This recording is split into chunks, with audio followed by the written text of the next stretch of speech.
What's up, guys? I am Caleb Giddings, aka Mr. Revolver. Get it? Because of the revolver.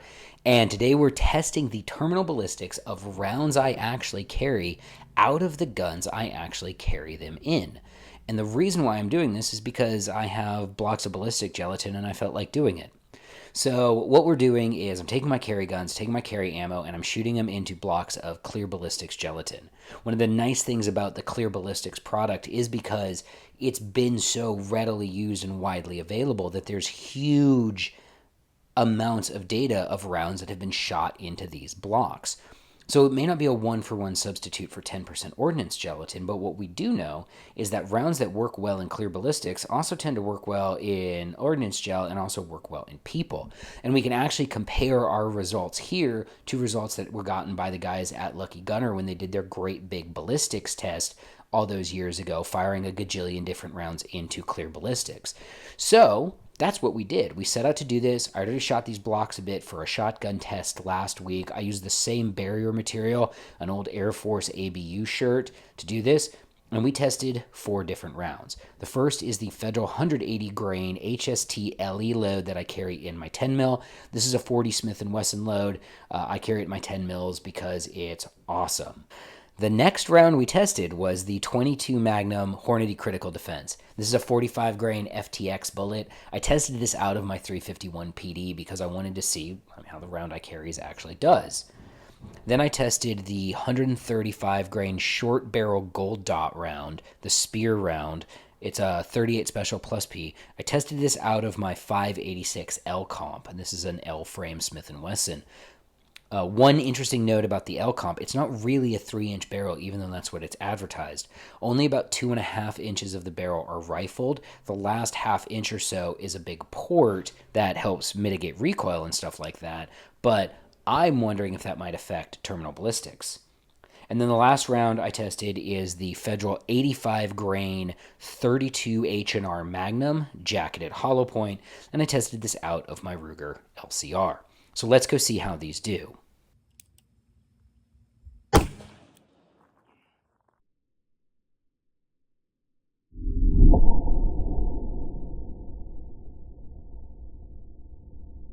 So right there at about 17 inches of penetration is the HST.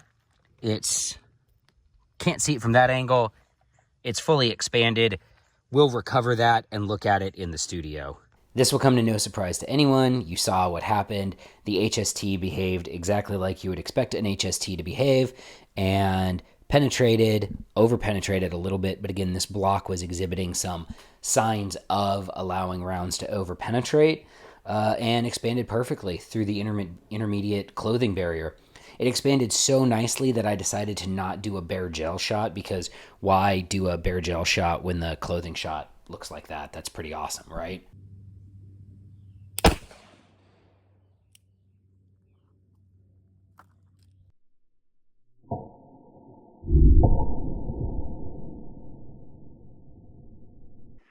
All right, take a look at this. So there's the projectile from the 22 Magnum. It did not expand, but if you look back here in the block at about 4 inches of penetration, it yawed 180 degrees and ended up going tail first through this guy, landing at about, I would say that's about 11 inches of penetration. So that's a little shallow. We would actually want more penetration than that. But that yaw right there is freaking gnarly. That is not enough penetration, especially based on the characteristics of this block, which, again, our HST went to like 17, 18 inches. And this is, let me get the tape measure.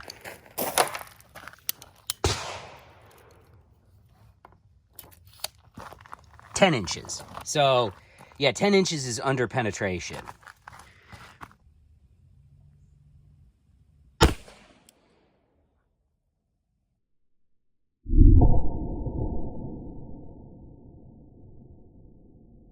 All right, in bare gel, the 22 mag expanded a little teeny tiny bit, still rotated 180 degrees. I am really interested to get that bullet out of there. The next round we tested was the 22 Magnum, and as you saw, it didn't penetrate very well. It actually under-penetrated, which made me feel not good about carrying it in case I need to shoot a smelly bad guy in the face. So here's the projectile recovered, and as you can see, it didn't expand at all. That clothing barrier just jammed the FTX thing down into the round, and it just went shoo.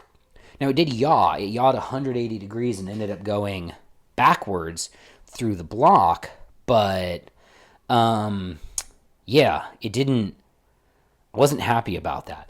Here's the bare gel shot, which, it expanded a little bit in bare gel. Like, it just sort of mangled the FTX thing and then opened up the bullet a little bit at the nose. Didn't really do anything super great. I'm honestly probably going to stop carrying those after that, and I'm going to switch to solids for my 22 Magnum, because I didn't like that. I didn't like that at all. All right, up next we tested the gold dot, and I was like super hyped for this because with gold dots, with this 135 grain plus P short barrel round, it usually doesn't expand out of 2-inch guns, but it usually expands out of 3-inch guns. And in my head, I was like, the 586 LComp's a 3-inch gun, right? It should expand. I'm always surprised at how quickly this gun goes off.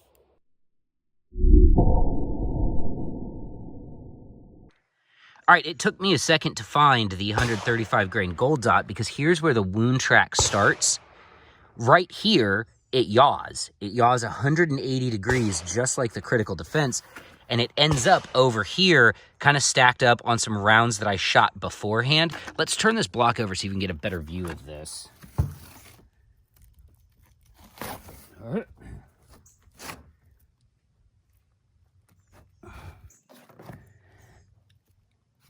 Yeah, so you can see the gold dot. That's the 135 grain gold dot.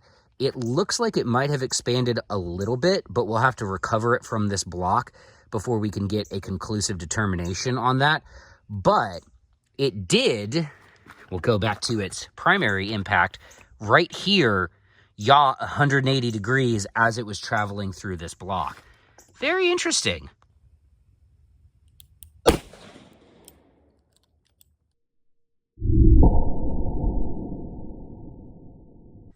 In bare gel, the gold dot, well, it did gold dot things. It expanded, it penetrated the way you would want it to penetrate, right to there.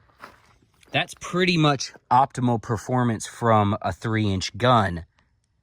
I'm curious to get this bullet out now and get the one that I fired through cloth out and see what these look like next to each other. Psych! Remember that thing I told you a minute ago about how the 586 is really a 2.5-inch gun with a 1/2-inch compensator on the end of it? Here's the bullet. It didn't expand. I mean, it opened up a little bit, but as you saw in the actual ballistics chunk of the video, what it did do was just like... interestingly, just like the 130 grain FMJ that Federal makes, it yawed and ended up traveling backwards like a wad cutter. I was talking to Chuck Haggard about that, and look, for a 38, that's actually okay. Like, that's not terrible performance, and out of that gun, that's kind of the best that you're going to get. It did make me curious, though. I do want to go back and shoot it out of a 4-inch gun and see what it does out of a 4-inch gun, but I didn't have a 4-inch gun with me because I don't carry a 4-inch 38. I carry that LComp.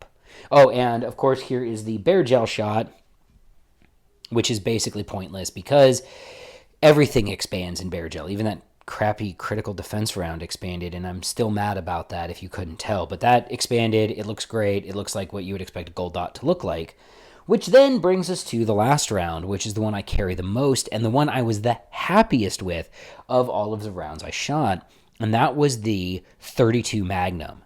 So I carry a Ruger 327 FedMag LCR, but I carry it with 32 mags loaded in it because they're really easy to shoot. And let's just look at the footage.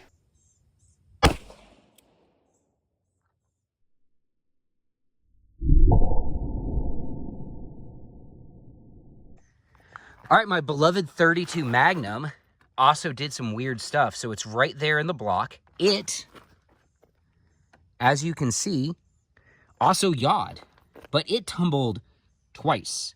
Minimal expansion, if any. I'll have to recover it from the block to see how it did. But it didn't, it tumbled just like all of these other rounds. So if you track it through the block, you can see there's a rotation here and then a big rotation here right at that same mark where the gold dot tumbled. And that is interesting. I don't know what to think about it, but I think it's interesting.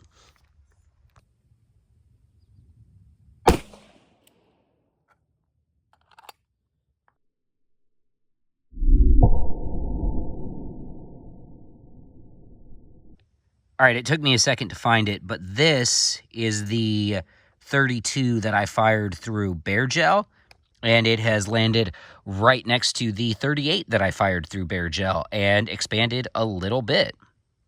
They penetrated great, so they all hit that penetration depth of like 16 inches. Even if this block is allowing 2 to 3 inches of over penetration, that's still 14 inches in gel. It's fine. I'm super happy with it.